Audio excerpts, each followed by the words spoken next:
Magandang gabi po sa inyong lahat. Hallelujah.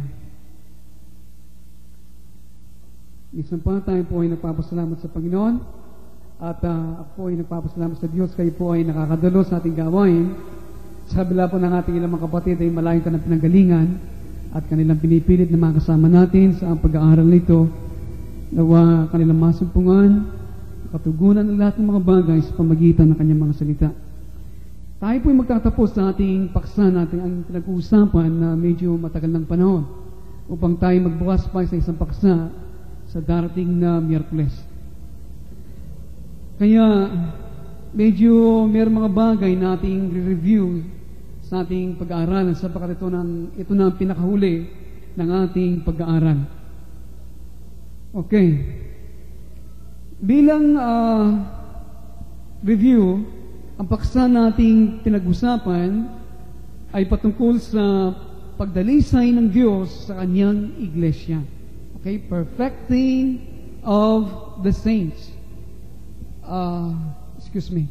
Focus me para. Bilang review, huwag kayong matakot kapag ako ay nagtatanong. Okay? Ito'y bahagi na ng ating pagtuturo. Kung hindi ako nagtatanong at hindi ko kayo nire-review, hindi makag-quicken ang inyong mind. Kaya kung meron kayong naalala o hindi nyo alam ang mga kasagutan, basta wag lang kayong mataranta, basta relax lang, okay? Kaya, what are the three primary groups in the ages to come? Ano yung mga pangunahing bunga? Yung mga primary groups o mga grupo sa mga panahong darating at sa walang hanggan at walang hanggan. The church, the saved nations, and the lost. Okay. At sa ating pag-aaral, ang iglesia ay nahati sa dalawang bahagi. Yun ba'y ating natandaan? It is divided into two parts. What are the parts of the church? What are the parts of the church? Can you mention them? Ano pong dalawang bahagi ng iglesia? The most holy place na naglalarawan sa mga grupo ng mga tao na tinatawag natin. First fruits. Okay. At yung pangalawa,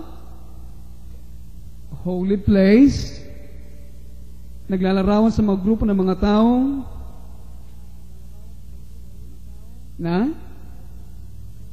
remainder of the first fruits, the remainder of the remainder who have not attained the first fruits, okay? Yung mga hindi nakabot sa pangunahing bunga. Subalit sila ay bahagi pa rin ng iglesia.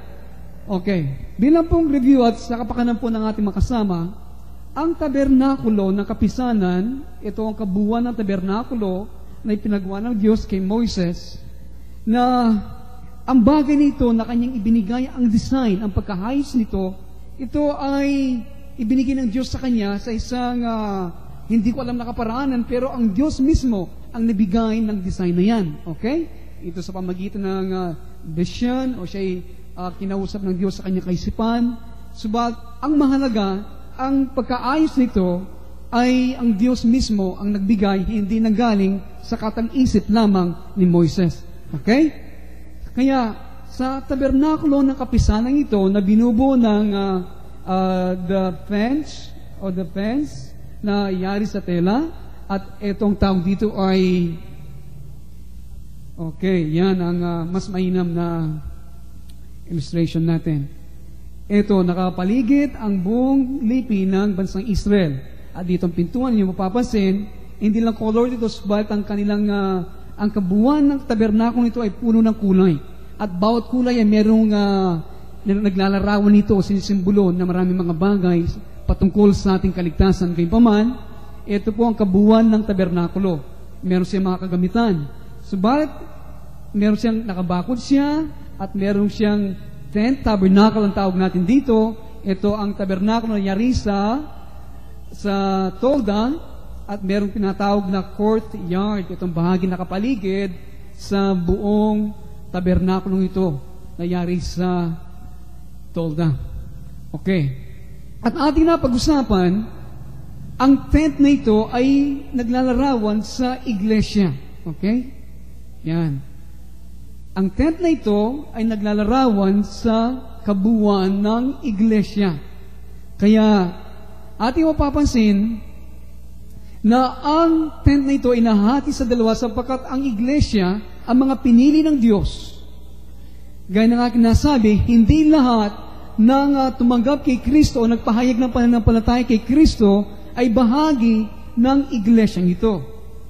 Okay? Dapat ay maging maliwanag sa atin yan.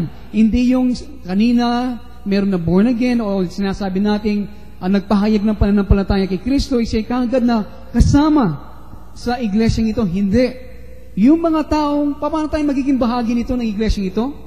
Paano tayo magiging bahagi? How do we know that we are a part of the church? Una, anong dapat na maging katangian natin? O ginawa natin? Kasi tatanong sa inyo yan eh. Of course, definitely, kailangan bago ka maging bahagi ng iglesia ng Panginoon, dapat si Kristo ay nasa iyong puso. Yan ang unang hakbang. Okay? Subalit, hindi iyon ang katapusan ng ating paglakad kay Kristo. Hindi yan ang katapusan ng ating pagtanggap kay Kristo. Maliwanag ba? Kailangan tayong maging alagad niya bago tayong maging bahagi ng kanyang iglesia. Ang ibig sabihin natin, anong ibig sabihin ng alagad? A disciple. Yan mismo ay dinefine ng Panginoon sa kanyang salita. What is a disciple? Pinag-aralan natin yan sa ating pag-aaral. Upang tayo maging bahagi ng kanyang iglesia, we must be a disciple. And what is a disciple? Pardon? A bond slave, yes. Siya ay alipin ng Panginoon. Totoo. Ano pa? A follower. Yes, a disciple is a student, a follower, tagasunod ng ating Panginoon. Subat ano yung sinabi ng Panginoon? Na hindi kayo pwedeng maging alagad ko. Yun mismo siya nagsabi. Paulit-ulit yung nadidinig sa akin yan. Kailangan masitas ninyo sa akin ngayong gabi. Kung hindi natin maunawaan kung ano ang maging alagad o disciple. Nasa Bible yan. Sa Menchi.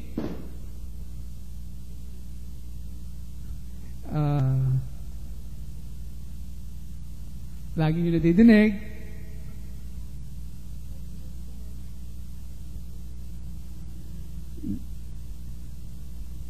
Ayun.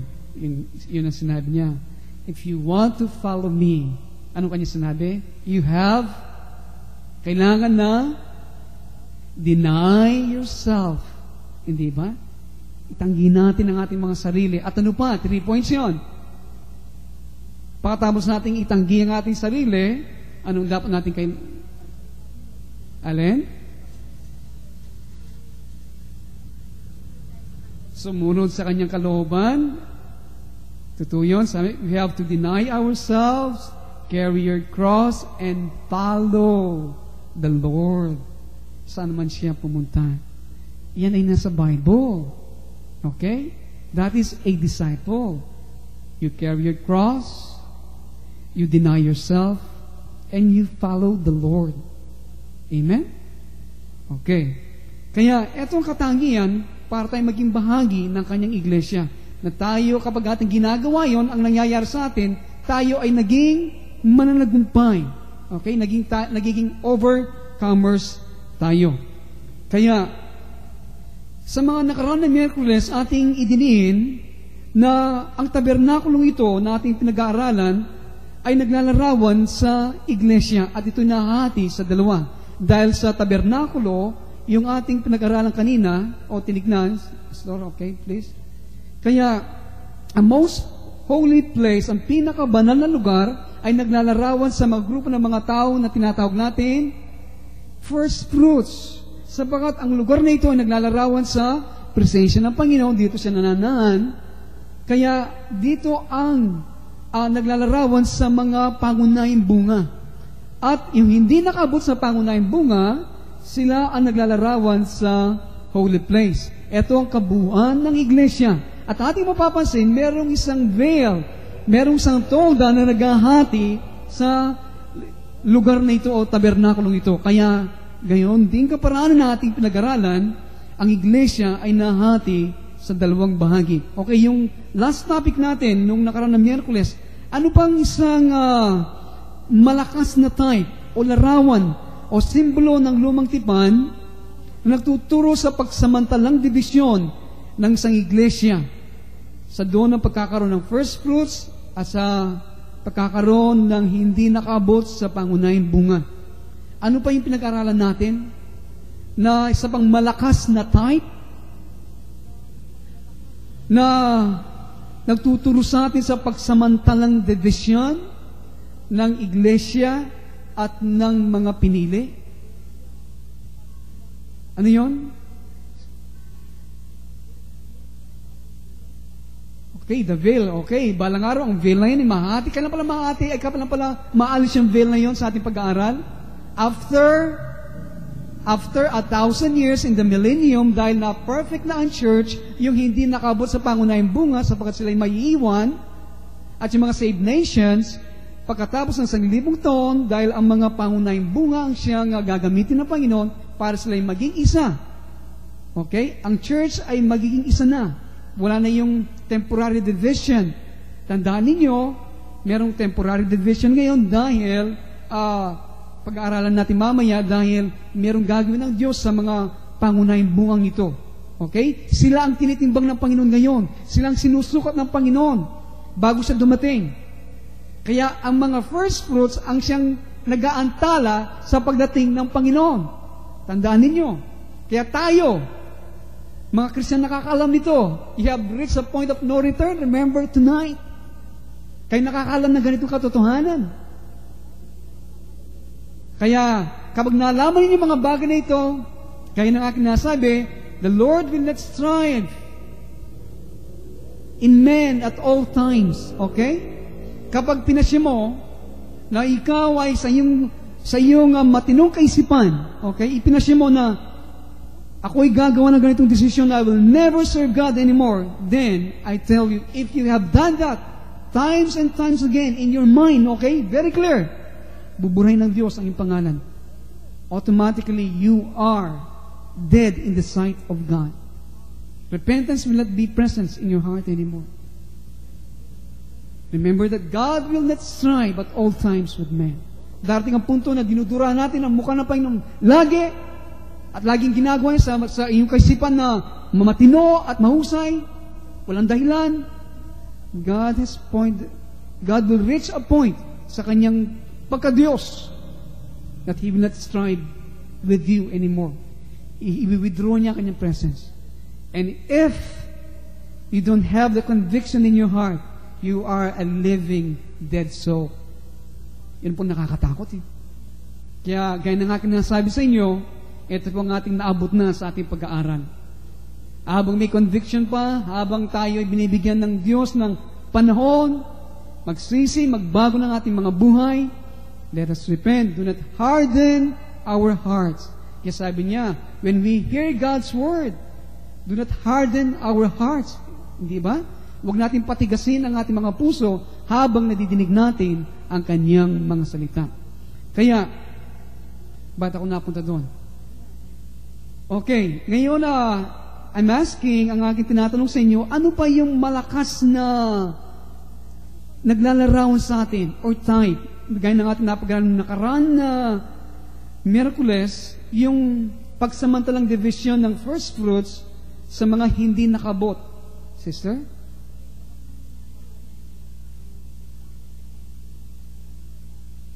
Ayun. Amen. Yung pong nahiwalay, Pastor, can you please? Sa kasaysayan po ng bansang Israel, sapagkat itong tabernakulong ito, hindi mo mapapansin, iyari ng tela, no? Sapagkat yan kanilang nililigpit. Gaya po noon, nung tayo nagkukrusade, ang tolda ay inaalis natin, pagkatapos nagliligpit tayo, pagkatapos maglalakbay na naman tayo. Kaya hindi mo papansin ito, iyari ng tolda, halos naliligpit, nadidismantle. Kaya, ito pong ginawa ng Diyos. Pastor, dumating sa kasaysayan ng bansang Israel na ang kaban ng tipan, the Ark of the Covenant, and the mercy seat, ito ay isa lamang, subalit ito yung ating pinaghiwalay, ito mismo na nasa banal na lugar ay naalis, napahiwalay sa kabuuan ng tabernakulong ito. Dumating sa kasaysayan ng bansang Israel, okay? Dumating sa kasaysayan ng bansang Israel sa panahon ng mga hukom, in the times of the judges, na ang Ark of the Covenant ay nahiwalay sa buong tabernakulo ng kapisanan. Kung ang ating paniwala na ang most holy place ay naglalarawan sa pangunahing bunga, ang tsaka pinakasentro ng banal na lugar na ito, ang Ark of the Covenant, ito ang isang matinding at malakas na type na ang iglesia ay merong temporary na division sa ating kapanahunan. Okay? Maliwanag ba? Sa panahon ng mga hukom, gaya ng ating pag-aaral o pinag-aralan, ng Ark of the Covenant, yung mga anak ni Eli, ang siyang high priest, nung panahon na yon, ay dinala ito. Hindi ba? Ano nangyari? Dinala ito, ang Ark of the Covenant, saan ba dinala? Sa isang lugar na, alin? Na merong silang pakikipagdigmaan sa mga Pilisteo, hindi ba? At anong nangyari sa digmaan na yon? Natalo ang bansang Israel at nasamsam ang kaban na ito at dinala sa kanilang dako. Kaya, yun ang pagsamantalang paghiwalay ng kaban sa kabuuan ng tabernakulo ng kapisanan. Subalit nung sa panahon ni Solomon, nung siya ay magtayo ng tabernakulo na maganda at magara, puno ng palamuti, lahat ng ito ay muling naibalik. Kaya, doon ang ating pinag-aralan at napag-aralan noong nakaraan na Miyerkules. Ang atin lang dinin para malaman natin sa kasalukuyan na meron talagang pagkahati or division ang iglesia sa kasalukuyan. Okay. Ating pinansin noong nakaraan, kayo ba'y nandiyan pa? Kaya hinahanap ko ang aking notes. Okay. Aking sinabi na nakapagbibigay ng interes o nakakatawag ng pansin ang sa buhay ni David, siya ay pinahiran ng langis ng ikatlong beses. The anointing of David, he was anointed 3 times. Okay? Ating pasinin ng anointing ni David. Ito ay meron kinalalaman sa anointing ng ating Panginoong Jesucristo. Okay. In the life of David, he was anointed 3 times. Sa buhay po ni David, siya po ay pinahiran ng langis. Kapag ang isang tao, sa panahon yun, kasaysayan sa lumang tipan, kapag siya ay pinahiran ng langis ng isang propeta, nagpapahayag siya ang siyang pinili ng Diyos upang manguna sa kanyang bayan. Okay? Siya manguna bilang hari. Kaya, sa buhay ni Haring David, 3 beses siyang pinahiran ng langis. Ito ang una yung masusubukan natin sa 1 Samuel chapter 16 verse 13. Nung si Saul ay nasa kapangyarihan pa. Ito ang unang anointing o pagka pinahid ng langis si David bilang maging hari.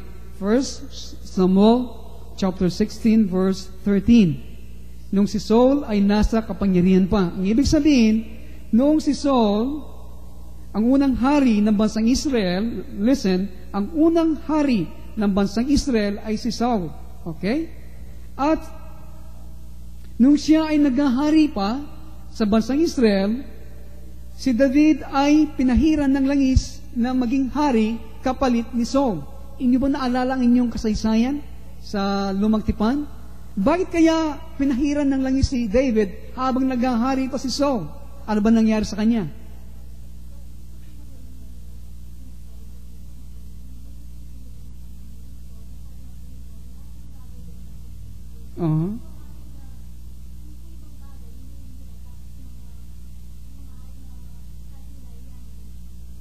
Yun. Kaya doon lumabas yung famous na quotation na obedience is better than sacrifice. Hindi ba? Yung pagsunod. Kaya dahil doon, inalis ng Diyos ang kamay niya kay Saul at kanyang pinahiran ng langis si David. Etong unang anointing ni David nung nag-aahari pa at nasa kapangyarihan pa si Saulo. Yung pangalawa ay masusubukan natin sa 2 Samuel chapter 2 verse 4. 2 Samuel chapter 2 verse 4. Ito'y kaagad pagkatapos na kamatay ni Saul, nung si David ay pinahiran ng langis para maging hari sa buong bahay ng Uda. Okay, dito natin papapansin, pagkatapos na sa kamatayan ni Saul, kaagad si David ay pinahiran ng langis para maging hari sa buong bahay ng Uda. Can you tell me bakit dito natin papapansin na dito ay inanoint si David na maging hari in the house of Judah? Ano ba nangyari? Merong Israel, merong Judah. Ano pa kakaiba ng Israel at saka Judah?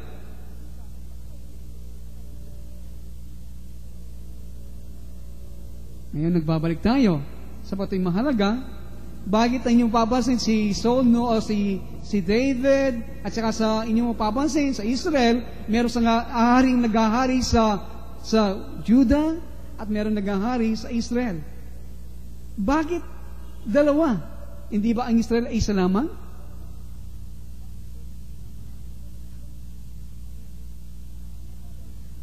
Okay.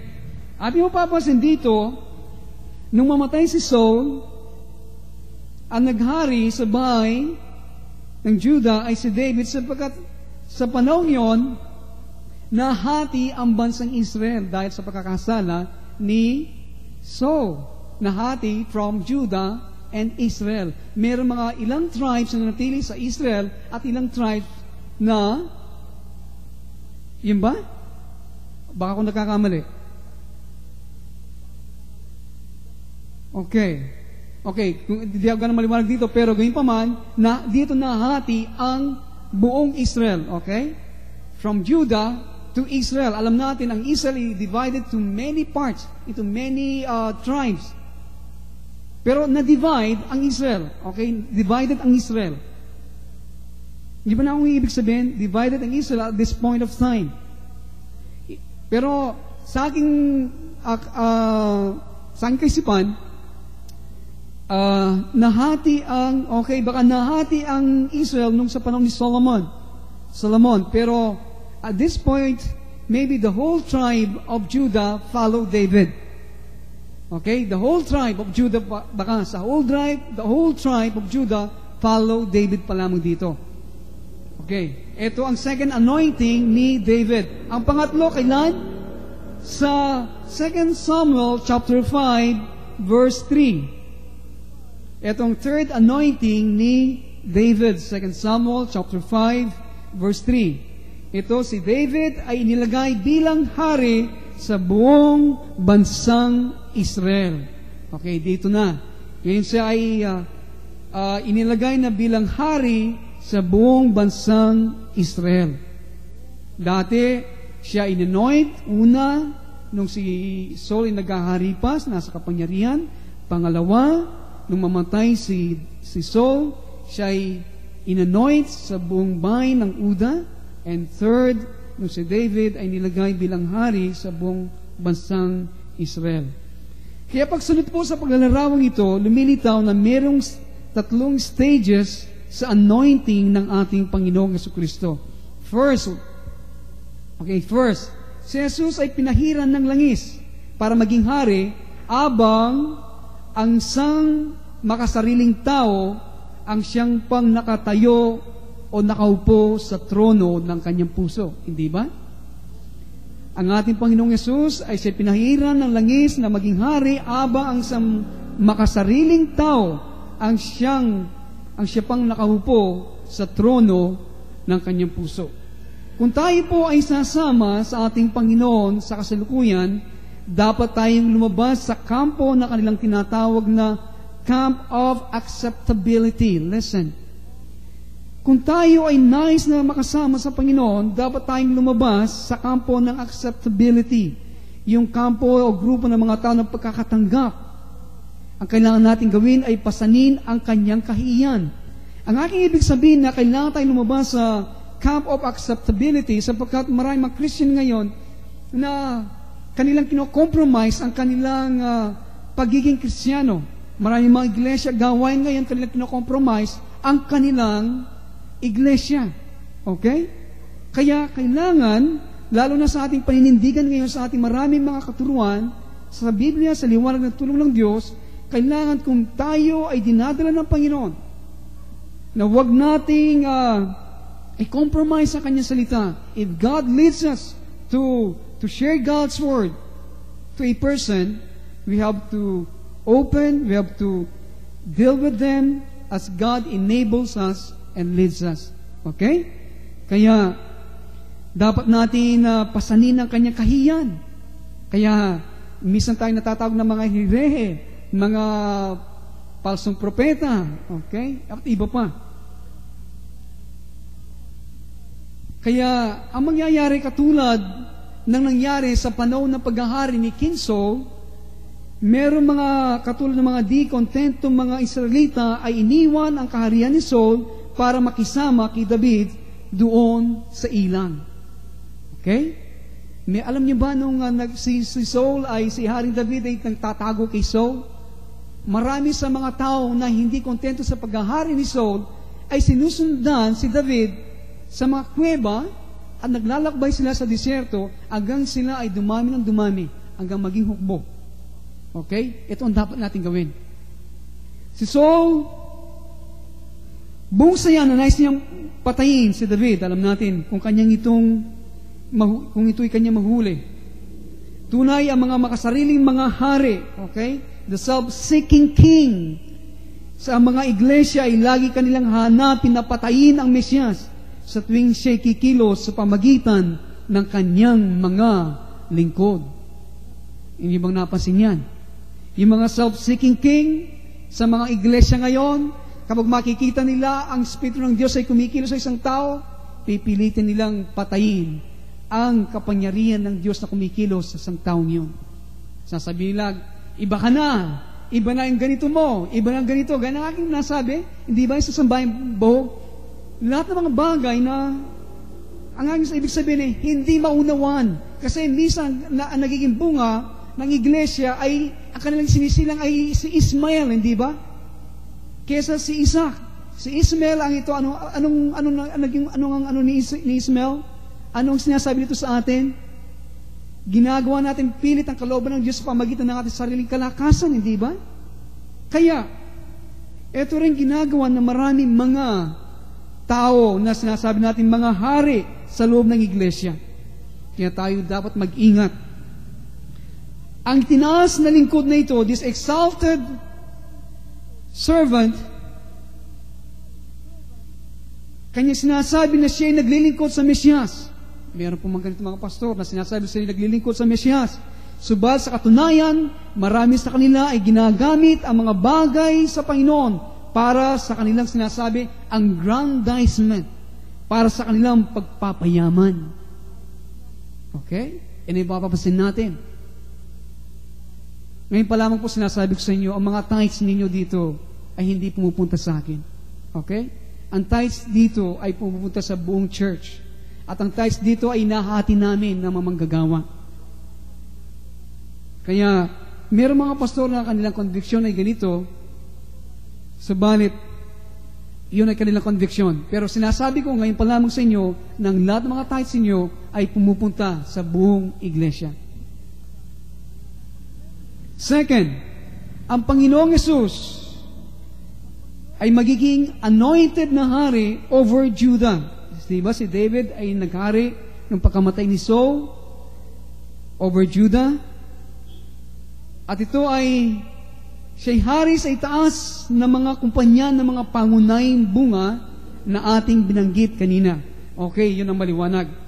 Ang tribe of Judah, isang tribe ng bansang Israel, sa panahong ito, noong mamatay si Saul, ginawang hari si David. Ganyan din kaparanan ang ating Panginoong Yesus, siya ang hari o ibabaw ng Uda. it means Judah represents the first fruits. Ito ay magaganap kapag ang Panginoon ay mahayag sa napap ng kaluwalhatian, kanya tatawagin sa kanya sarili ang kanyang mga mighty men. Sapagkat alam natin, yung panahon ito na si David ay nasa ilang, yung kanyang mga mighty men, yung kanyang mga makapangyarihan na tao ay sumunod sa kanya. At siya ang hari sa panahon ito. At ito ang mga hari, hukom, saserdote na luluklok sa mga trono, sa impapawid, o mga trono na iniwan ni Satanas at ng kanyang mga anghel. Okay, that's a very important point. Sa second anointing ni David, ito ilarawan ng ating Panginoon na He will be anointed also over Judah na maging hari sa ibabaw ng mga mighty men. Tandaan ninyo, isa pang type o lalarawan o simbolo ng paghahati ng church is in the figure of the life of David. Listen to that. Sa life ni David, merong mga tao sinasabi nilang mga mighty men of David. Ito mga makapangyarihang tao o sundalo o kasama ni David. Kaya ang mga tao ito that represents the first fruits, sila ang mga hari, mga hukom, mga saserdote na luluklok sa mga trono sa impapawid, hindi ba? Who are reigning now in this time in the air na sinasabi, the principalities and powers, hindi ba sa Ephesians 6?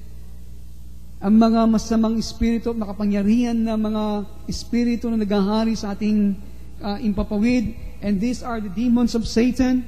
So, in the time of after the battle of Armageddon, ang impapawid ay malilinis sa lahat ng mga espiritong ito. At ang papalit sa kanila ay ang mga hukom, mga hari at mga saserdote ng ating Panginoong Kristo na kabilang sa pangunahing bunga. Amen?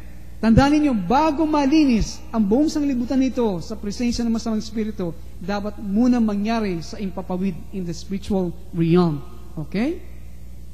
Amen? You have to know that. David ruled over Judah for 7.5 years. Naghari si David sa buong Huda sa loob po ng 7.5 taon bago yung natitira sa Israel ay dumating sa ilalim ng kanyang setro. Katulad ng kalagayan ng Uda, ang mga first fruits na kumpanya, sila po ay nasa ilalim ng pamamahala ng Panginoon bago ang mga natitira sa mga pinili ay kusang loob na sumunod sa Panginoon. Halos sa mga mananampalataya sa kasulkuyan ay ayaw nilang kusang loob na sundin ang Panginoon hanggang doon sa dako na kanyang dinidiman sa kanila o sa atin. Kaya ito mga ating mapapansin. Listen to that. Ang mga first fruits sa kalagayan ng Uda, sila ay nasa ilalim ng pamamahala ng Panginoon bago ang mga natitira o nalalabi sa mga pinili ay kusang loob na sumunod sa Panginoon. Subat ang mga first fruits, ngayon pa lamang sila ay lubos na nagpapasakop sa Diyos. Pero halos sa mga mananampalataya sa kasulkuyan ay ayaw nilang kusang loob na sundin ang Panginoon hanggang doon sa dakong kanyang inihingi sa kanila. But some are willing, and this shall be His first fruits of the earth. Subat ang iba ay kusang loob na magpasakop at sila ang pangunahing bunga ng sanglibutan.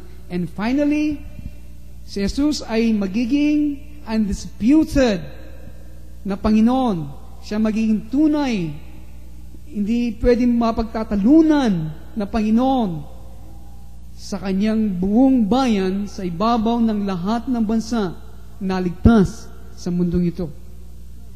Okay? Katulad ni David. Lastly, he was anointed king sa buong bayan ng Israel. Gayun din ang ating Panginoon, siya magiging hari and disputed king and Lord sa ibabaw ng lahat ng mga tao na naligtas sa mundong ito. Anong panahon natin pinag-usapan ito? What time? Kasalukuyan ba? Or in the time of? Kailan? Millennium. Sapagkat dito sa panahon ito, siya magiging Panginoon sa ibabaw ng lahat ng bansang naligtas sa mundong ito. Siguro may tatanong natin, hindi ba si Jesus ang Panginoon sa lahat ng mga Kristiyano mga tao sa salkuyan? Hindi ba? Ito ba yung natanong ninyo sa inyong mga puso? Hindi ba si Jesus ang Panginoon sa lahat ng mga Kristiyano mga tao sa kasalkuyan? Kanilang pinahayag na si Kristo ang kanilang Panginoon. Yung ba'y totoo? Ngayon ay gaya na nasasabi, libo-libo mga tumatanggap sa altar call. Ikaw ang aking Panginoon, ikaw ang aking tagapagligtas. Sa actual ba, yun ay ating nakikita? Definitely not. Lumilitaw na halos sa mga mananampalataya ay tinanggap si Jesus bilang kanilang personal na tagapagligtas, subalit wala silang intensyon na tanggapin siya bilang personal na Panginoon. Si Jesus ay hindi tinanggap bilang Panginoon sa mga Kristiyanong iglesia maliban doon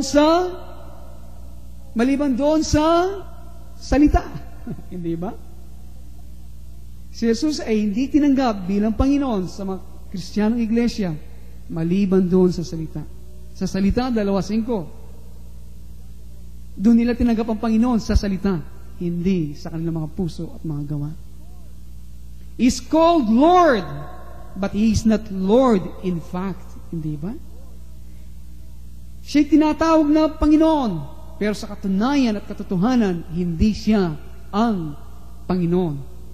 If Jesus were Lord of the churches, listen, if Jesus were Lord of the churches, kung si Jesus ang Siyang Panginoon sa mga iglesia, there would be no denominations.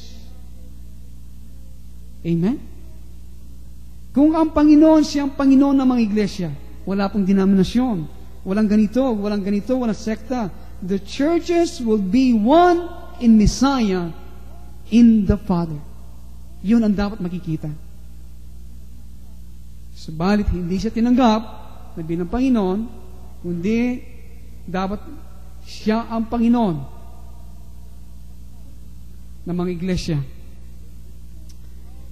The existence of denominations proves beyond doubt that Jesus is Lord in name only. It is man who is sitting on the throne, just as King Saul ruled over Israel for a season. Hindi ba? Ang ating nakikita, ang pagkalitaw ng mga denominasyon na yan, ay pinatutunayan po sa atin na walang alinlangan na si Jesus ay hindi siya Panginoon. Panginoon siya sa pangalan lamang.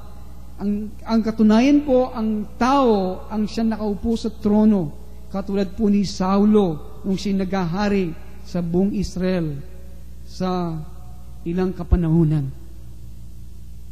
Nandiyan po kayo. Ang tanong po ay pangkalatan ng ating binabanggit. Ang tanong ba siya ay Panginoon ba sa inyong mga puso din? Kasi we are praying for revival, ang isang bagay na didin ng Diyos. When we are praying for revival, He must be Lord in our lives. If He is not Lord of our lives, He will not be Lord at all in our sa lahat ng mga bagay natin ginagawa.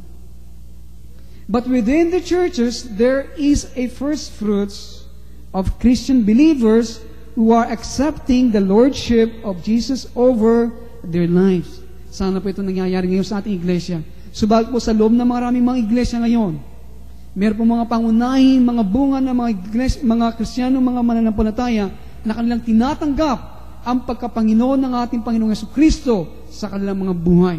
They are serving and worshiping Jesus while the remainder of the believers are following Saul.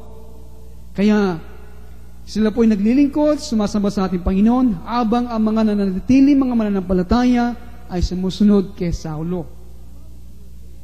These followers of the Lord are overcomers. These followers of the Lord are overcomers.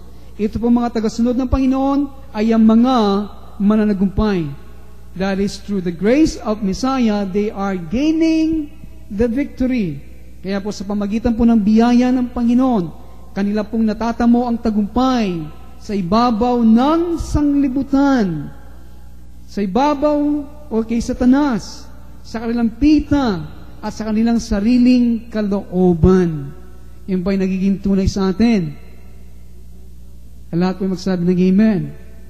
Sa kabila po na marami sa mga Kristiyano ngayon ay hindi kusang loob na sinusunod ang Panginoon hanggang sa dako na nais niyan na sundin siya.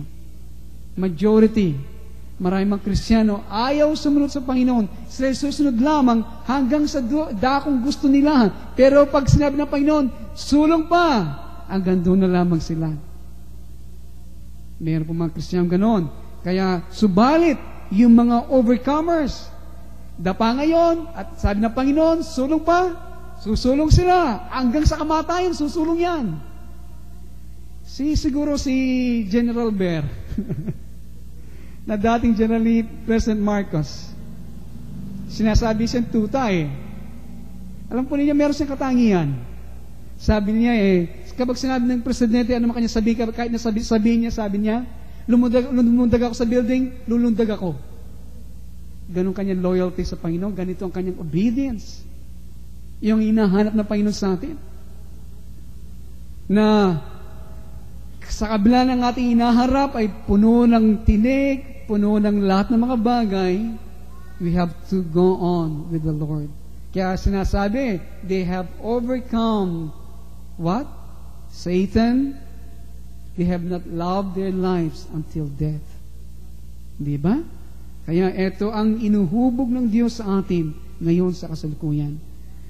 Napakarami mga bagay na patayin. We will mention them. It is not easy, I tell you, it is not easy. Gayunpaman, as the Lord leads us and enables us, yun ang mahalaga. Kaya as the Lord leads us and enables us, we will overcome. Kanina lang ako'y dumadalangin sa Panginoon. Alam niyo ba, sinasabi ko sa inyo, marami sari-sari mga pasanin na inaharap natin sa mag-araw. Kaya paghatid ko sa bata, pag-park ko sa sasakyan, 7 o'clock in the morning, 7:30, sara na bintana, ako pinagmamasdan ako doon sa labas Doon ako nananalangin until 8:30, 7 hanggang 8:30. Kaya sabi sa sir, nung ko na ka ng minto. Okay, lalambis siya kanita, walang pahintunan na ako. Nabalo, paglibe ko Paglibe kay ang Lord. Ano yung aking dalangin? Panginoon, sa oras pong ito, mahabag po kayo sa araw na ito sa akin. Have mercy upon me. Sa hindi ko alam ang aking harapin, gayunpaman, aking pong pinagkakatiwala sa iyo. Ito po ang aking dalangin. Kanina, maraming mga problema dumating sa atin. Sabi ko sa Panginoon, sasabihin ko mamaya anong reaction natin. Magiging reaction natin. Kaya, sabi ko sa Panginoon, Lord, I am your servant. Lagi kong kinikilala yun. I am your servant. I don't want to be king. Sa church na pinagkatiwala mo sa akin, you are the Lord of this church. Ito sinasabi ko, lagi ko sinasabi, you are the Lord of the church. Pinadidinig ko sa Panginoon, ikaw ang Panginoon ng iglesyang ito. Kaya ikaw ang Panginoon, ikaw mag-control. Ikaw mag-ayos. Ituro mo sa akin bilang lingkod mo kung ano ang dapat kong gawin. In my own strength, sinasabi ko sa Kanya, sa aking sariling kalakasan, sa aking sariling pananaw, sa aking sariling pagtitimbang, ito'y laman at ito ay marupok. Kaya kailangan ko, Panginoon, lagi, ikaw ang Panginoon ng iglesyang ito. Lagi ko sinasabi, kaya alam ko sa lahat ng mga bagay na aking gagawin, ako'y papatnubayan ng Diyos habang ganito ang aking spirito, okay? Habang ko nagtitiwala sa Kanya, pinapayag siya ang Panginoon. Sa oras ako'y magkamali, at ang aking dinin, ang aking sariling kalooban, ako ay magkakamali. I will suffer consequence sa lahat ng aking mga decisions. Kaya, if I made a decision, yun ay nasa Panginoon, ito ang laging ang aking paglakad sa Kanya mahusay, then I know it is from the Lord. Gayunpaman, kung ako'y nagkamali, all things will work out together for good. Lahat ng bagay magkakalakad sa aking kabubuti, kung yan ang magtutuwid sa akin. Okay? Kaya, ito ang ginagawa ng Panginoon sa atin. Kailangan siya maging Panginoon. Kusang loob na sumunod sa Kanya hanggang sa nais niya na tayong nais niya dalhin. Ang mga mananagumpay hindi mananatiling nakahiwalay sa buong Israel. Alam natin, hindi ba? Hindi sila mananatiling nakahiwalay sa buong Israel. Subalit, sa kasalukuyan na panahon, sila'y masyadong involved, habala, in the Lord's warfare against Satan. Sila'y masyadong habala sa digma ng Panginoon, laban kay Satanas, kaysa sa doon sa mga sinasabi nilang rank and file of professing Christians. Ang mga professing Christians, they are involved in many things. In their church, they are involved in their affairs lamang, sa kanilang kapakanan. These are the activities of a professing Christians and pastors. Involved sila sa mga bagay na kapakanan lamang nila. Sa kanilang gawain, they are not involved of the warfare of the Lord's battle. Kaya, the overcomers are as Zion. They are as Judah. Ang mga mananagumpay ay involved, ay katulad parang sila ang Zion, sila ang parang Uda. They are the first members of the body of Messiah to overcome. Okay? Sila ang unang membro ng katawan ng Mesiyas na magtagumpay. Amen? Kaya inyong mapapansin, kaya ganyan sinasabi ko sa inyo, yung concept of make it balance, to make it balance, ganyan natin napag-aralan, tayo parang panganay, hindi ba? Ang panganay ng mga Hudyo, ang kanilang inheritance, hindi para kanilang lustayin, gamitin ng mga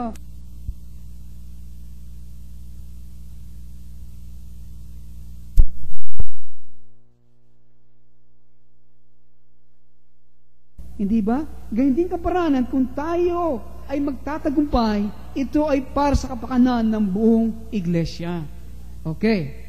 Kaya silang unang nagtagumpay in their own personalities, all opposition to the rule of God through Messiah. Ayun. Kala natin kasi, labas muna eh. No. Sila nagtagumpay, una sa kanilang personalidad na umo-oppose, sumasalungat sa paghahari ng Mesiyas. Paghahari ng Diyos sa pamagitan ng Mesiyas sa ating mga puso. Pwede ko pang may tanong sa inyo, ano ba yung mga nag-o-oppose, sumasalungat sa paghahari ng Mesiyas na lubusan sa ating mga puso at personalidad? Kung meron tayong personalidad na ganito, ano ba yung mga pumipigil sa atin na hindi lubusan makapaghari ang Panginoon sa isang aspekto ng personalidad na yan? Anong pumipigil? Minsan, alam niyo ba ano na kinakita sa aking pagtanaw ngayon? Minsan sa ating mga nakaraan. Ayun. Yun ang sambagin ng minsan na mahirap na baklasan sa ating mga ugali at personalidad.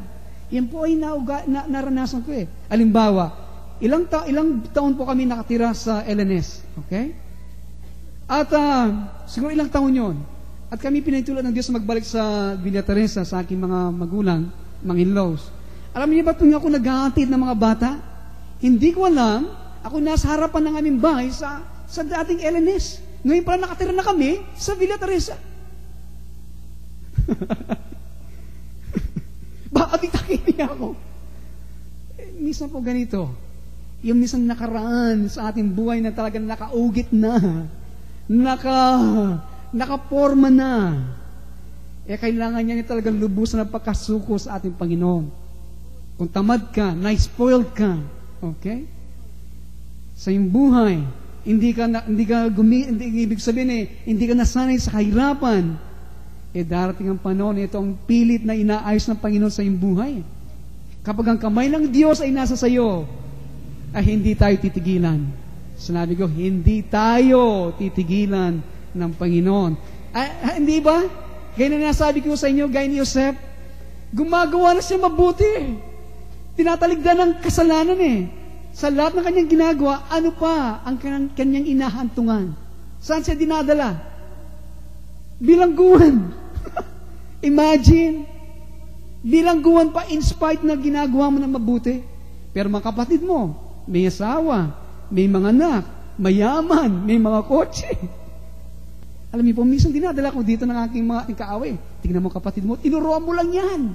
Ikaw nagturo ng business na yan. Tingnan mo, milyonaryo na sila. Inahama kang yung mga anak. Ikaw ngayon, pamasahe mo, ala ka. Alam niyo, yan, paulit-ulit eh. Na-overcome ko na yan eh. Pero minsan, yan na naman. Kaya, gayon pa man, lagi ko sinasabi, Lord, you are all in all sa akin. Ako ba'y kontento na sa iyo. Amen? Yung sinasabi sa Panginoon, siya ng aking kaaliwan. Kaya masasamig mamaya, bakit? Kaya magtatagal tayo ngayon, alas 10 ng gabi. Katulad ng Monday natin, extension ngayon. Ang mga overcomers ay hindi kakaiba doon sa mga nalalabis na mga pinili. Okay? Hindi sila kakaiba sa mga nalalabis sa mga pinili. So the elect. Rather, kanilang natatamo, una ang tagumpay bago ang mga iba. Yun ba'y masasabi natin? Masasabi ba natin? Kaibang nauunang magtagumpay kesa sa ibang mga pinili? Amen. Kasi siya, minsan totoyo ko naman isip.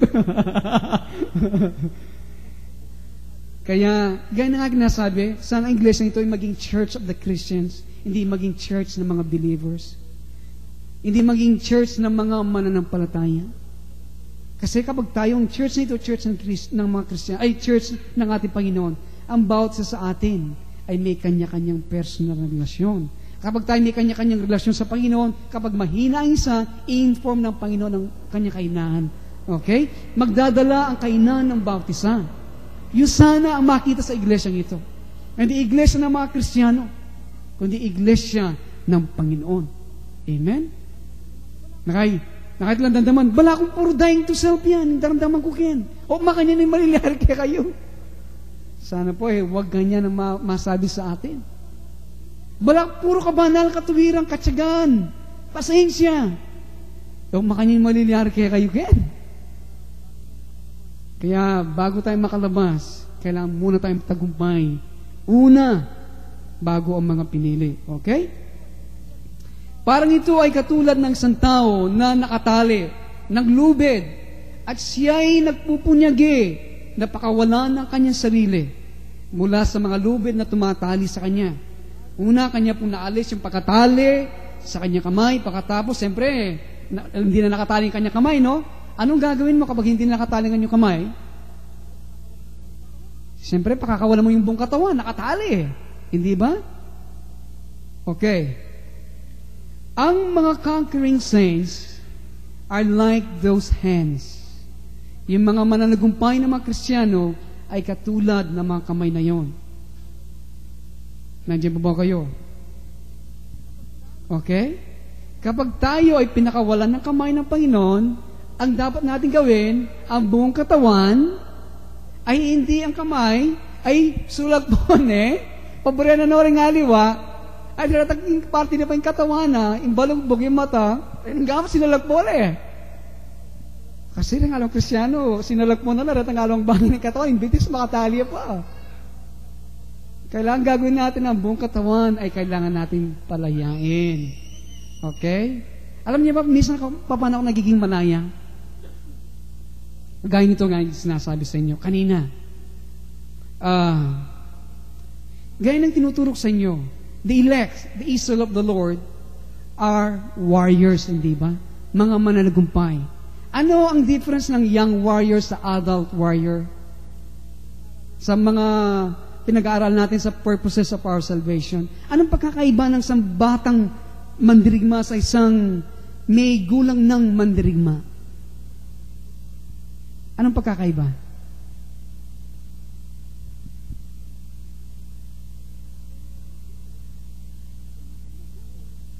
Sa inyong karanasan.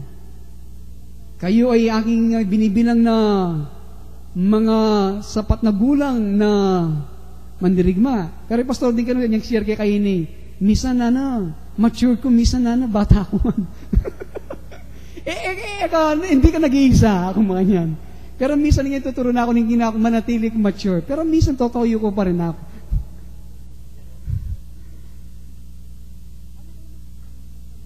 Ano kaya makatangian sa may sapat na gulang na Mandirigma sa isang batang mandirigma. Lalo na kapag merong mga pressures, mga problema na minsan susulpot. Sister Karina? The reaction. Okay. Reaction ka na tama, mibubaksak. Anong ibig sabihin ng reaction? Yung kagad na pagharap mo, pagtugon mo sa pressures na yan. Okay? Noon, ang aking reaction at ako'y nagbayad ng malaking kabayaran. Ako po ay sinasabi ko sa inyo, nagkaroon ng problema dito sa church, ang reaction ko ay mali. Mali. Nag-react ako. Anong nangyari? Mali. Anong nangyari? Okay? Alin ba ang reaction dapat? Anong dapat maging reaction ng sa mature warriors? Anong dapat? Alin? Ayun. Lagi ko sinasabi kay Sister Karina yun eh. Para. Manalangin muna tayo. Harapin natin ito muna, manalangin muna tayo. At sabihan ka na kung makahini, manalangin muna tayo. Amen? At sabihan ka, manalangin muna tayo. Kapag nananalangin kasi, ibinabalik yung spiritual voice mo. Amen? Kaya, ang iyong pananaw sa isang bagay, hindi ka titimbang sa iyong nakikita, nadidinig. Yun ang pinipilit na alisin ko sa aking buhay. Sa iglesia, sasabihin ko sa inyo, maraming mga problema. Magkakaroon ng maraming mga problema. Sabagat ganun na magkakapatid talaga eh. Nakakita na ba kayo magkakapatid hindi nagaway? Meron ba nakita ng mga kapatid na hindi nagaway? Meron! Yung kambal na sinilang ng patay. Di ba? Kaya ang Panginoon ngayon, tayo sinilang na buhay, pinapatay na tayo. Ibig sabihin yung mga bagay na hindi karapat-dapat. Pero ang first reaction natin, okay, wala tayong tinuturo na talire, sapagkat tayong lahat, kay mga babae, isang advice na gagawin ko. Ito dapat tinuturo sa counseling sa iglesia, sa mga mayroong kinakasal. Huwag niyong ihintulad ang inyong asawa o mga girlfriend, kayo man, sa mga lalaki sa mga iglesia. Ayun, titignan mo, yun si pastor, ang galing, ganda niya doon. Pagkatapos, ang ganda ng kasipag niya. Gusto mo yung mga katangian na yun, makita mo sa asawa mo. Hindi po pwede yun. Kapag pinilit mo yung sa asawa mo, girapatani na. Ipinakasalan mo siyang ganon, tanggapin mo siyang ganon. Hindi mo alam yung, hindi po natin alam yung ating inaambing na asawang yon sa isang katangian niya, buti pala alam yung lalaki yan, mas worse pa sa isang asawa mo. Hindi ba? Nandiyan ba kayo? Makapoy.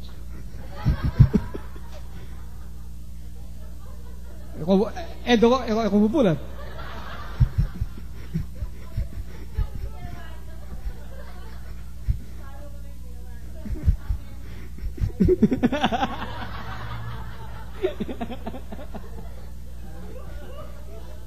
Mga babae, mga lalaki, ganun din, okay?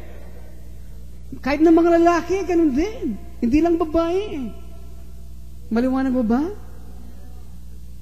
Kaya, may paras na ako na naman.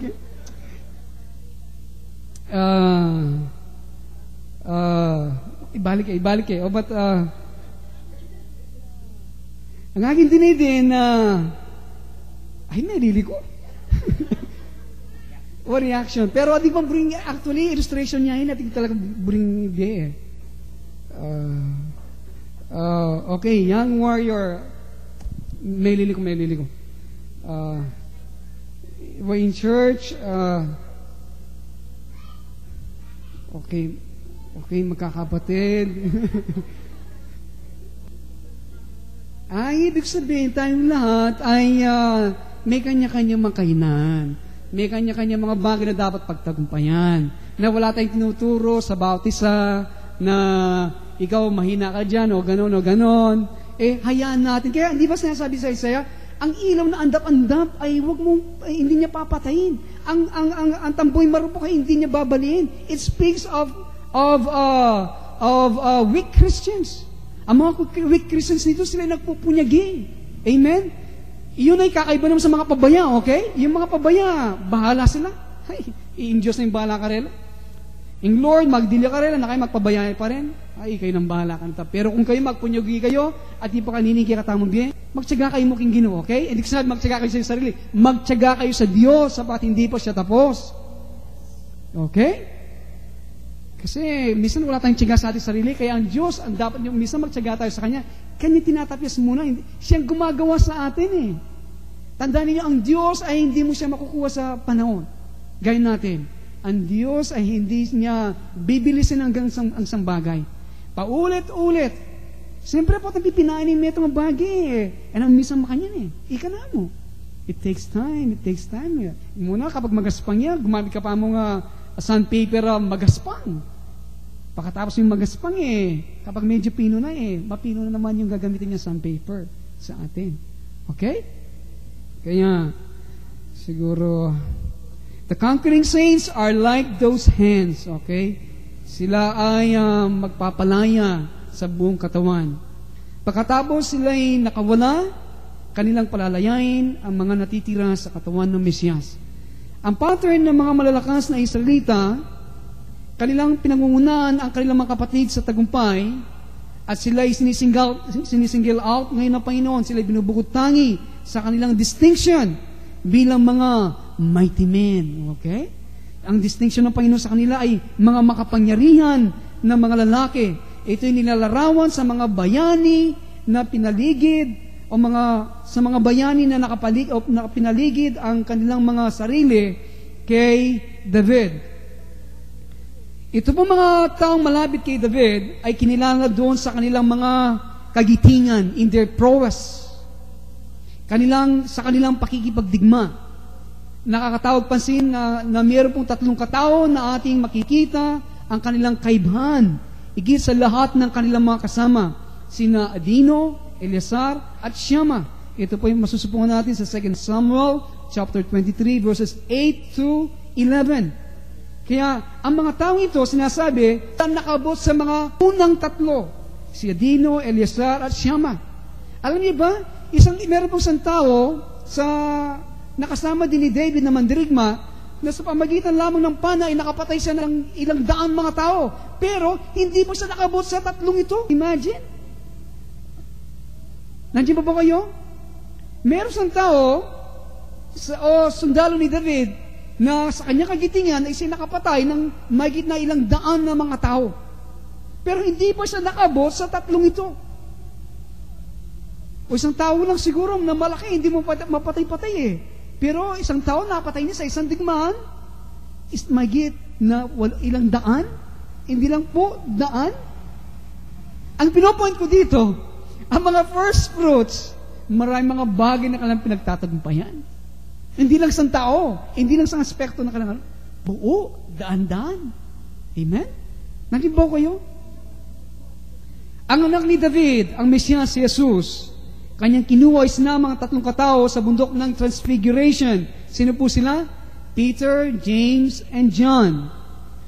Ang ukbo po ni Gideon, alam natin, ito ay dinalisay hanggang natira sa kanila ay 300 na katao. Ginamit ng Diyos si Gideon at ang kanyang mga 300 na katao na pinatakbo ang kanilang mga kaaway sa oras pabre niya 300 na katao na nagtagumpay. Lahat ng Israel ay nakinabang sa kanilang tagumpay. Judges 8 verse 28. Imbay maliwanag sa atin, nung magtagumpay si Gideon sa kanyang 300 na katao, ang buong ay nagtagumpay, pinatakbo ang kanilang mga kaaway. Ito rin ay totoo sa karya ng Diyos. Ang kaaway ay mawawasak habang ang Diyos sa Mesiyas ay kumikilos sa pamagitan ng malalakas na miyembro ng katawan ng Mesiyas. The first fruits always stand upon Zion, that is the fortress area of God's city. Tatapusin ko na. The entire church, the elect God, is a first fruits of mankind. Yan po yung maliwanag, no? Ang buong iglesia Kapag sinabi kong buong iglesia, the act of God is a first fruit. Sila po ang pangunahing bunga ng sangkatauhan. James 1:18. The Lord Jesus, the Messiah, is the first fruit unto of all men. 1 Corinthians chapter 15, verse 23. Okay. Sila na kanilang natamo ang tagumpay sa sanglibutan. Ito ay ang mga pangunahin ng iglesia. At sila'y maghahari kasama Jesus sa buong sanglibong taong kapanahunan. Yung ba'y, saan ba natin masusumpungan yon? Revelation chapter 2, verse 27. Revelation 3, verse 21. Revelation 20, verses 4 to 6. Sila na kanilang natamo sa sanglibutan ito, sila ay ang mga pangunahing bunga ng iglesia. Sila'y maghahari kasama ni Jesus sa buong sanglibong taon kapanahunan. Revelation 2:27, 3:21, chapter 20, verses 4 to 6.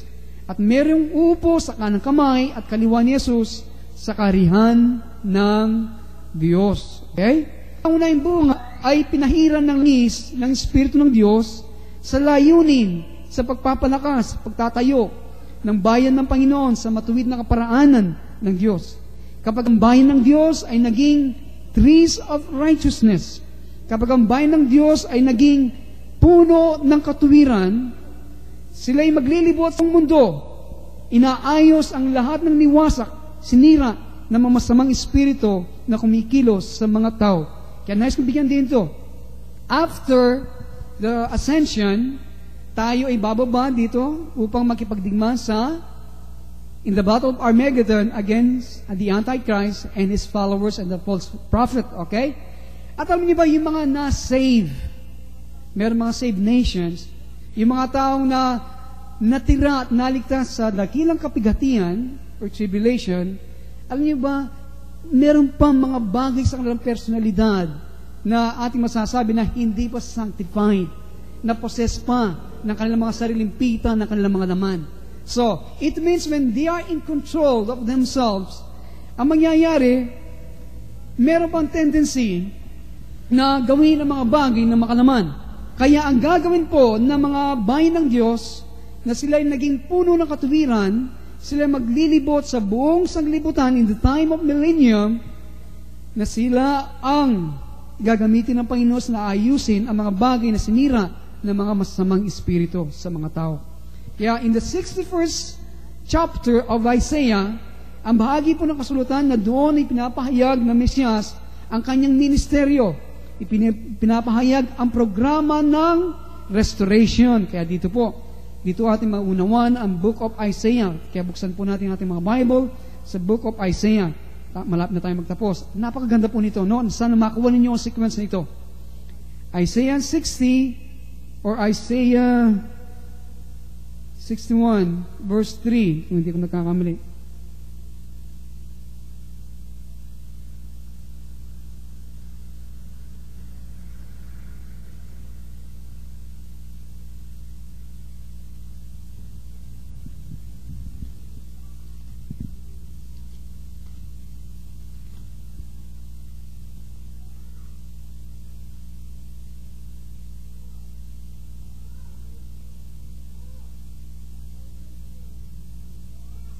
Okay, 61 verse 3.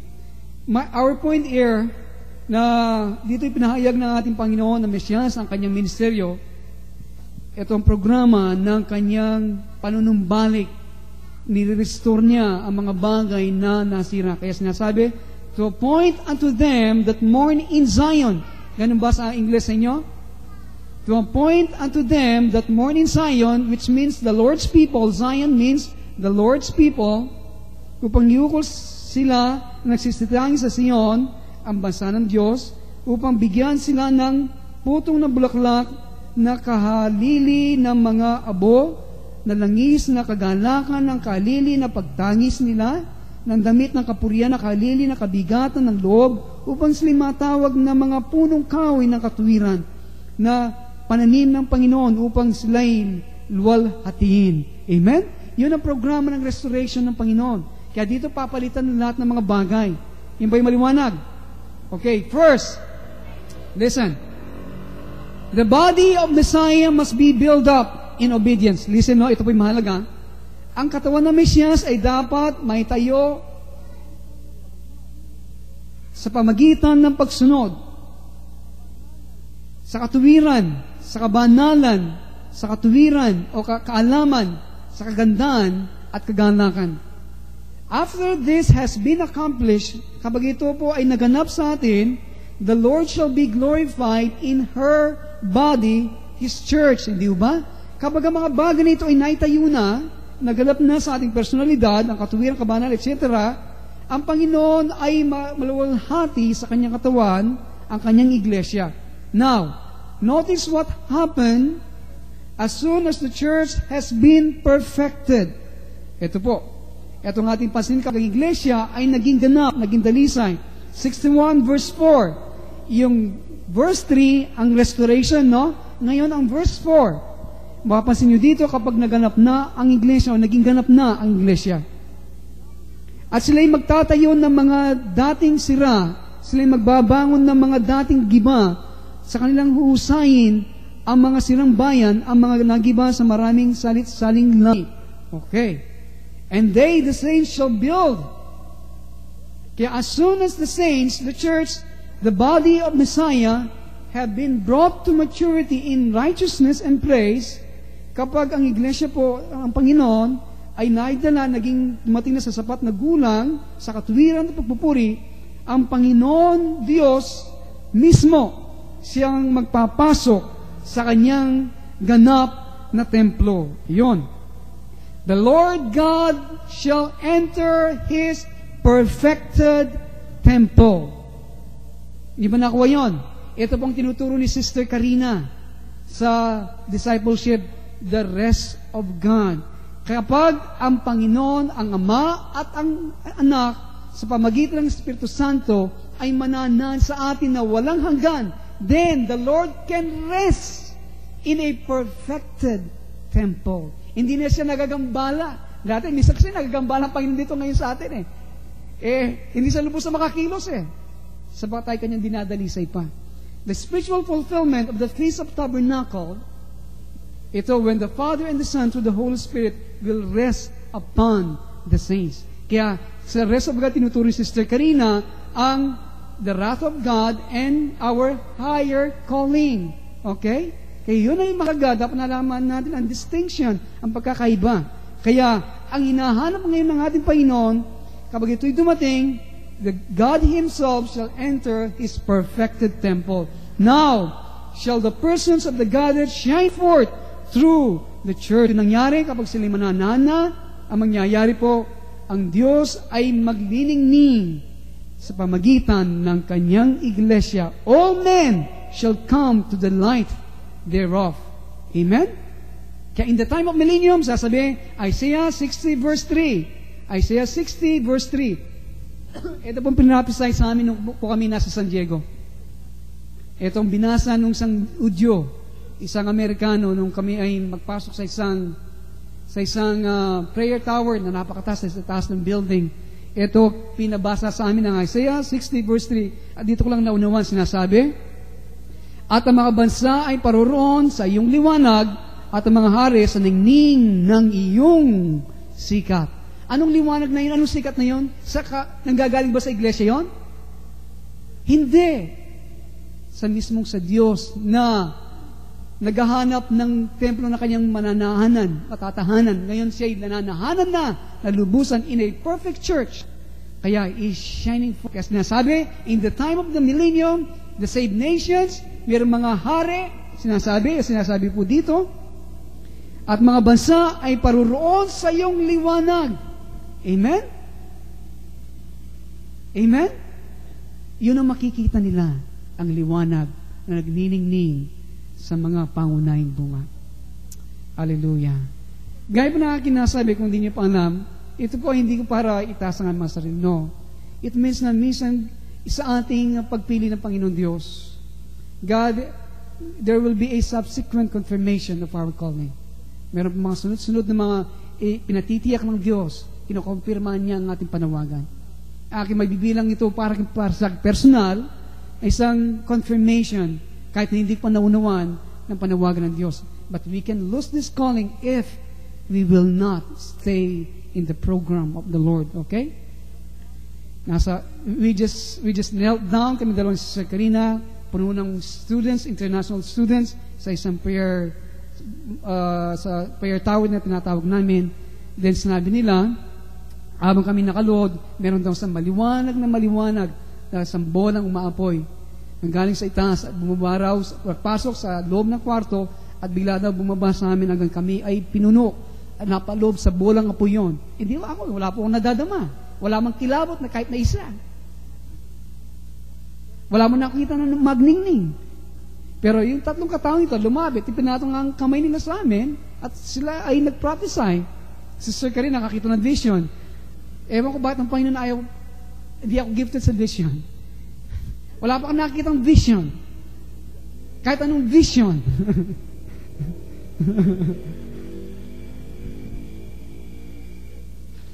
Kaya, ay ito rin gagawin ng Diyos sa atin, okay? God will confirm the calling in each one of us sa maraming kaparanan. So, sinasabi na all men shall come to that light. Baka sinasabi ng Panginoon na is the light na kailangan siya lapitin. The elect shall be priests among the nations of the earth. Okay? Ang mga elect sila po ay mag-iisacerdote sa gitna ng mga bansa sa sanglibutan. People shall look to them for deliverance from the works of Satan. The saved nation shall be set free from their chains and ushered into eternal life. Yan ba yung nasa Biblia? Romans 8:21. Ito po yung napakaganda. Huwag niyo pong alasin yung mga Bible dyan, no, sa Isaiah, no? Romans 8:21. Bear with me. Gusto nyo mag-tis pa ng konti. Tatapusin na po na natin, no? Romans 8:21. Romans 8:21. Na ang buong nilalang naman ay magiging laya mula sa pagkaalipin, sa kabulukan, sa kalayaan, malwalhati ng mga anak ng Diyos. Imagine, even the creation, kahit ang mga nilikha ay naghihintay sa ating pagbangon mula sa mga patay. Amen? Kaya ito po sinasabi sa atin. Nandiyan po kayo. Okay, sa oras ang katuwiran ng iglesia ng Jerusalem ay mahayag bilang pinakailaw sa mga bansa dito sa mundo, ang Diyos ay maluwalhati. Isaiah 62 verse 2. Kaya ang Kristiyanong iglesia ay tinalaga na maging ganap, walang dumi, kulubot at kapintasan ng anuman. At siya'y maging ganap na nakipag-isa sa Mesiyas sa Diyos. Tayo ay naniniwala na ang Mesiyas ay kanyang gagamitin ang pangunahing bunga ng iglesia para tumulong na dalhin ang kabuuan or completeness, ang kaganapan, perfection ng kanyang inihinging sa kanyang buong katawan. Ang malalakas na banal ay mahihiwalay pagsamala sa Israel sa pamagitan na sila po'y bubuhayin mula sa mga patay in advance sa pinakakatawan ng mga pinili. Amen? Kaya, ang mga malakas na banal ay mahihiwalay pagsamantala sa mga pinili sa iglesia. When? Binanggit ko lang. Kailan? In the first resurrection. Sapat ibibigay muli sa kanilang katawan. They shall work with the Lord Jesus in the establishing of the kingdom of God. Sila po ay gagawa kasama ng ating Panginoon sa pagtatatag ng hari ng Diyos dito sa lupa. Sa pasimula ng walang hanggan, listen, in the dawning of eternity, sinasabi, sa pasimulan ng walang hanggan, magkakaroon lamang ng tatlong mga grupo ng mga tao na ating binanggit kanina sa ating pagkaunawa sa plano ng Diyos. Ang bagong Jerusalem, in which God and Messiah are dwelling in unconcealed glory and splendor. Kaya dito, nananan ang Diyos at ang Mesiyas sa mga binanal, unconcealed. It means na hindi na natatago ito, talagang litaw na ang kalwalatian at kagandahan ng Diyos. The nations of the saved people rejoicing upon the new earth. Amen? Nagdidiwang na sila sapagkat sila ay nasa bagong lupa na. And the lost who are in torment in the lake which burned with fire and so forth. Now, ito po, minsan pa natin isipin na patungkol sa tabernacle of congregation. Parang ang kurtina ay naghihiwalay sa most holy place, and holy place ay naalis na sa puntong ito, at ang kaluwalhatian ng Diyos ay umaagos mula sa first fruits tungo sa buong Israel. Okay? Kapag ganap na lahat ng mga bagay, first resurrection, after 1,000 years, ang mangyayari, wala na yung veil. Okay? Wala na yung pagsamantalang division. Sabagat na sa first resurrection, na-advance yung pangunahing bunga. Then they help the Lord. Naitayo ang kaharian. Dinadalisa yung iba pang mga pinili. Okay? Pagkatapos ng 1,000 years, na perfect ang church, kaya ang mangyayari, ang veil ay naalis na from the holy place and the most holy place, kaya ang kaluwalhatian ng Diyos ay maagos na mula sa first fruits, tungo doon sa buong Israel, pagkatapos ang pintuan tungo sa banal na lugar, ay naalis din. At ang kaluwalhatian ng Panginoon ay maagos tungo doon sa, kapag sa most holy place, pagkatapos, saan paagos yun? Napuno ito ang kaluwalhatian, agos ang kaluwalhatian dito sa holy place, at may pintuan dito sa naagos, the outer court, which represent the saved nations. Amen. Thank you, Pastor. Kaya, kapag yun ang naganap, ang kaluwalhatian ng Panginoon, pinuno ang buong mundo. Amen? As the waters covers the sea, wala ng karagatan. Okay? Wala ng karagatan. Wala ng malaking bilang na mga tao na hindi nananan ang Mesyas sa kanila. Ang lahat ng mga tao ay nasa pamamahala ng Panginoon. Kaya, the tabernacle of congregation reveals the new earth. Every individual has been born again. Doon pa lamang na born again ang lahat ng mga tao. Imagine, kasi ngayon tinanggap natin Panginoon, born again na? No! Born again means you're born again. You're new. Yung po 2 Corinthians 5:17, hindi pa tunay yun sa atin. If anyone be in Christ is a new creature, hindi pa tunay yun sa atin. Yan yung mangyayari after these things that we have discussed. Ang tagal-uno.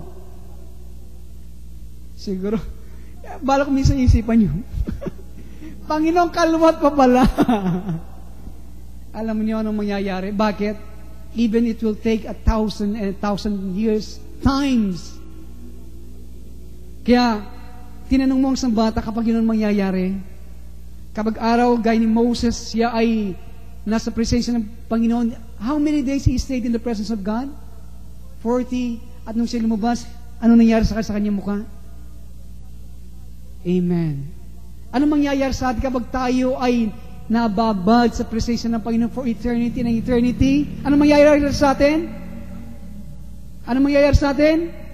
Asang bata mo sasagot niya eh. Ano mangyayari sa inyo? You are God. Not in this world, but it will take millions and millions of years. We are exposed of the glory of God. Then, kaya tayo nakikipag-isa eh. We are the sons of God. Imagine, ano ang naghihintay sa atin. Para bagang salungat, no? Pero yun ang plano ng Diyos. But it will not happen for eons of time, but millions and billions of years, kung ito loloobin ng Panginoon, being exposed of the glory of God. Yan ay ibababa ng Panginoon sa inyo. Yan po'y pumutok sa akin eh, pero puputok yan sa inyo. Kaya ito po ang nagpupunyagi ako eh. Amen? Not on the thing na gusto kong maging ganito, no. Because kaya sinasabi, He's enlarging Himself. Pinalalaki niya kanyang sarili. Pero may it sink in your heart. Patapos mga bagay lang dito, sinasabi, beyond compare sa mga bagay na naghihintay sa inyo. Kaya ngayon, mayroon mga charismatic, obvious na ngayon eh, sumobra lang. Sa bagay, sinasabi ng Bible, you are God. Eh. Kaya lang sinasabi, ngayon, not at this time. It invite error kapag sabihin mo, you are God today. No. Hindi nila alam kasi minsan meron mga insight na binibigay ka, Panginoon, mga katotohanan, revelation na, yes, pero mga bagay, mga process na daanin noon ay hindi nila alam. Amen? Imagine, si Moses ay nag-expose at 40 days and the glory of God was seen upon him. Let alone eternity, you are with the Lord. Amen? Kaya, praise God. Kaya, tignan ninyo, no? Every individual has been born again. Every individual has Messiah in him. Okay? In the new earth. Lahat ng mga tao, Messiah ay nasa kanila. Messiah Jesus is central in all person, all circumstances, and all things. Ang Messiah ay siyang sentro sa lahat ng mga persona, mga tao, lahat ng mga pangyayari, at lahat ng mga bagay. All creatures, dito po makikita natin. Yung kapag inyo pong naunawan to, mabubuksan ang Biblia sa inyo. All creatures have been subdued and are in obedience to Messiah. At this point natin pinag-aaralan. Now shall Messiah be subject unto God the Father, so that God may be over all and may be all in all. Tatagalogin po. Kaya, lahat ng nilikha na pinailalim na sa puntong ito at sumusunod na sa Mesiyas, sabagat siya ay born again na sila, okay? Kaya ngayon, ang Mesiyas ay magpapasakop na sa Amang Diyos para ang Diyos o upang ang Diyos ay maging lahat sa lahat. Saan po yan? Sa 1 Corinthians 15:28. Amen? Amen. Hallelujah. Hallelujah. 1 Corinthians 15:58 or 28. 1 Corinthians 15:28. Okay, verse 27. Pasimulan natin sa verse 27. 1 Corinthians chapter 15 verses 27 to 28. Okay, gusto ko na inyo makita yan, tayong lahat. 1 Corinthians chapter 27 and 28. Sapagkat kanyang pinasuko ang lahat ng mga bagay sa ilalim ng kanyang paa. Dadabuat kung sinasabi, ang lahat ng mga bagay ay pinasuko, ay maliwanag na itinangi yaong nagpasuko ng lahat ng mga bagay sa kanya. Kaya verse 28, at kung ang lahat ng mga bagay ay mapasuko na sa kanya, kung magkagayon, ang anak rin ay pasusukuin naman sa nagpasuko ng lahat ng mga bagay sa kanya, upang ang Diyos ay maging lahat sa lahat. Amen? Hallelujah. Hallelujah. Nawa po sa inyong pag-aaral, sa paksang ito, mayroong ginawang Diyos sa atin. Nawa po lalo kayong nahimok, nahamon sa kanyang mga salita na lalong magpunyagi sa buhay na ito. Kung nakita ninyo ang pangitain na ito ngayon na ipinakita ng Diyos sa atin, alam po ninyo, ang mga bagay dito sa lupa ay parang wala ng kabuluhan. Sana ninyo makita mga bagay na ito. Kaya, ang mga bagay na pinagkatiwala sa inyo ay para alasin ang lubid sa buong katawan. Okay? As the Lord enables us and leads us, tayo pong lahat ay manalangin. Salamat po, Panginoon, ngayong gabi. Salamat po sa iyong kapahayagan.